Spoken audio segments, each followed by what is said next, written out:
Sunday morning, right after church, the champs go over to the recreation hall and pick up their official race clothes. The sharp white pants and the bright gay shirts. The proud uniforms that are nearly, but not quite, as bright as the boys' own confident smiles. By now, all the boys have won new friends. During their chats and their games and their kidding around, without even realizing it, they've won new knowledge of what the world is like far from home. There's talk of alligators and Everglades and tundra and snow-capped hills to take home and spread around. Why, I'll bet they'll be saying you all up in Alaska soon.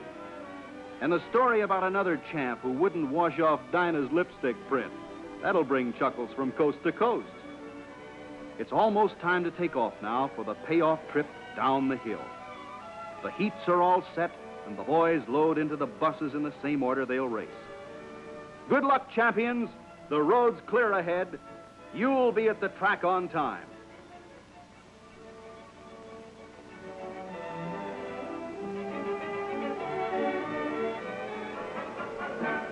Already, Derby Downs is filling up. It looks like a record crowd. It's a special kind of crowd, too, all ages. There's something about it, a wholesomeness, a spirit of selfless giving, a spirit of youth, a kind of family fun that can't be matched by any other sporting event in the world. Of course, 154 champs have a lot of mothers and fathers and sisters and cousins and uncles and aunts, but they just can't have 50 or 60,000. Derby Downs, you know, is used just once a year, but believe me, it's well used. Now it's packed to overflowing, and the parade is forming topside.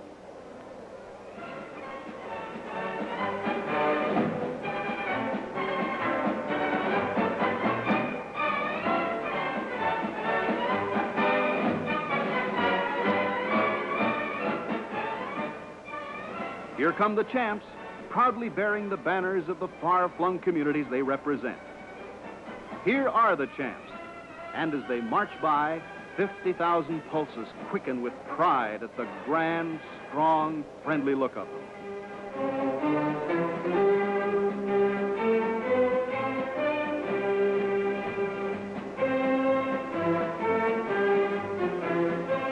There's Otto Graham, the football star.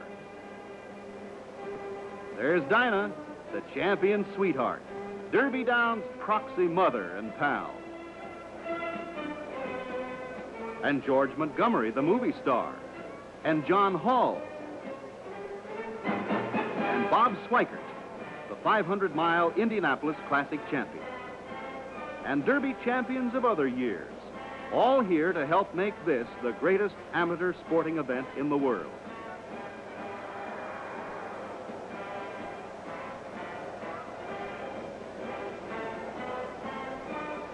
They're getting set for the oil can derby.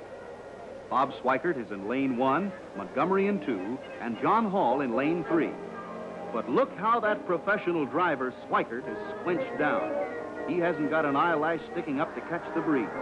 Look at that. He's edging out ahead. Bob Swikert, the winner.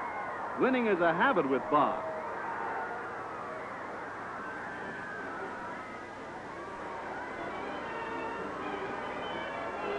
Now, the serious business of the day begins. The champions are lining up topside to name a champion of champions.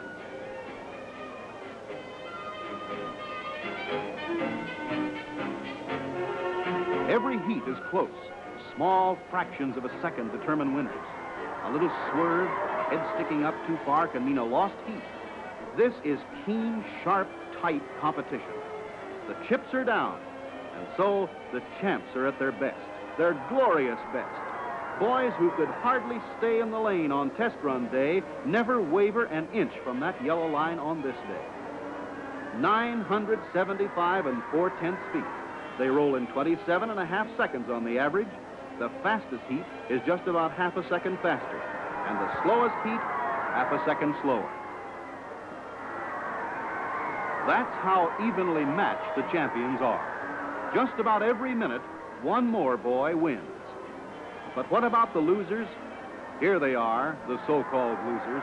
Do they look like losers to you? You're right. They're winners, all.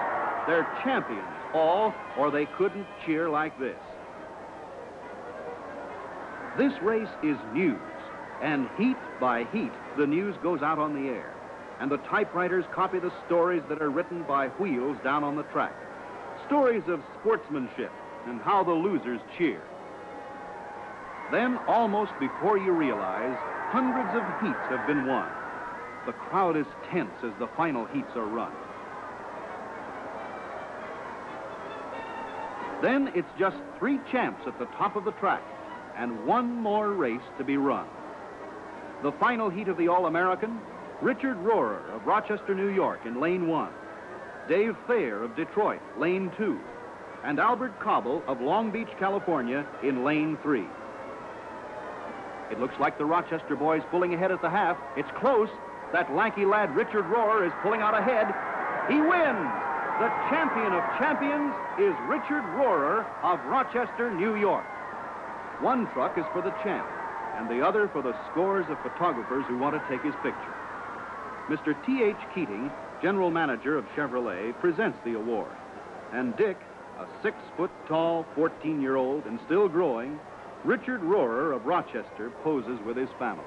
His mother and father and 2 brothers, 1 sister, and a handsome grandmother all came to see him win.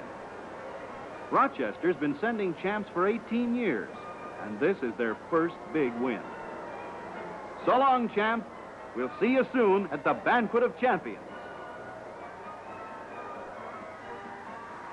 That applause is for all the champs as they come marching to their victory dinner. They're all wearing the wristwatches they won, but the self-confidence they've won is easier to see. Chevrolet's advertising manager, W.G. Bill Power, opens the proceedings and poses the guests for the official Banquet of Champions portrait. You'd be hungry, too, if you'd had as busy a day as they have had. So it isn't long before the food is polished off, and Mr. Power introduces the distinguished guests, Akron's mayor, Mayor Berg, and publisher John Knight. Then the oil can trophy is officially presented to Bob Swikert. George Montgomery thanks the champs. Lovely Dinah throws one last kiss. And John Hall says good luck. There are a few short speeches. Mr. W.E. Fish promises that as sure as Chevrolet will bring out a 1956 model automobile, it will produce a 1956 model of the All-American Soapbox Derby, and in Akron as usual. Then the Derby's general manager, W.J. King, is introduced. The curtain rises on the prizes and the awards begin. The first 10 champs over the line all win valuable prizes. The first 5 win college scholarships, $1,000, $2,000, $3,000, $4,000, and $5,000 scholarships. Then there are special awards for best constructed car, best upholstered, best brakes, best designed, and fastest heat. Chevrolet officials win the honor of presenting the awards. Mr. K.E. Staley presents some. Mr. I.X. Sarvis presents others. Then, to climax the evening, the dancing waters appear like magic.